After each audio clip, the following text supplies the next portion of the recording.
எழுத்தாளர் பாரதி கிருஷ்ணகுமார் தன்னுடைய சிறுகதை ஒன்றில் இப்படி குறிப்பிட்டிருப்பார். உடம்பின் எல்லா உறுப்புகளுக்குள்ளும் ஏறி வரும் முதுமை கண்ணின் கருவிலைக்குள் காலடி எடுத்து வைப்பதில்லை என்று.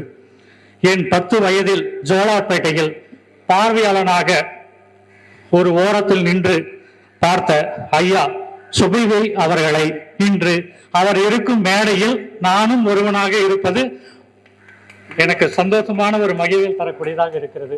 ஐயா இருக்கும் அதே மேடையில் நானும் உரையாற்றுவது 30 ஆண்டுகள் கழித்து சாத்தியமாக இருக்கிறது. அந்த வகையில் இந்த வெளியீட்டு விழாக்கு மிகுந்த உவகையோடு இந்த நூலை வெளியிடுவது எனக்கு மகிழ்ச்சி அளிக்கிறது. முனைவர் தமிழ் மாணவன் அவர்களுக்கும் வணக்கம். சோமா இலக்கிய விருதின் வழியாக பல படைப்பாளிகளின் படைப்புகளை விருது தந்து ஒருங்கிணைப்பாளராக செயல்பட்டு கொண்டிருப்பவர்.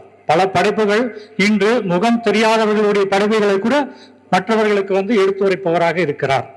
அவருக்கும் இந்த பள்ளியின் தாளாளர் பாபு பிரசோத்தமன் அவர்களுக்கும் இளவேனில் அவர்களுக்கும் தலைமை தாங்கி வகிக்கும் சிந்தா அவர்களுக்கும் இந்த கவிதை தொகுப்பின் வழியாக சந்துரு அவர்களை அறிமுகப்படுத்திய வே நீலகண்டன் சாருக்கு நான் இந்த நேரத்தில் நன்றி சொல்கிறேன். ஏன்னா அவர் தான் அவர் எங்களுக்கு அறிமுகப்படுத்தினார். அதனால் இந்த தொடர்பு இப்போ இந்த மேடையில் நிற்கிறதுக்கு காரணம் வே நீலகண்டன் சார் தான். ஒரு படைப்பு வரும்போது பதிப்பாளனுக்கும் அந்த கவிஞருக்கும் இருக்க உறவு என்பது ரொம்ப உன்னதமாக இருக்கணும்னு நினைப்பேன். நான் கேட்டதெல்லாம் அவர் செஞ்சு கொடுத்தாரு. அதனால்தான் இந்த தொகுப்பு நேர்த்தியா வந்திருக்கிறதுக்கு ஒரு காரணமா இருக்குது.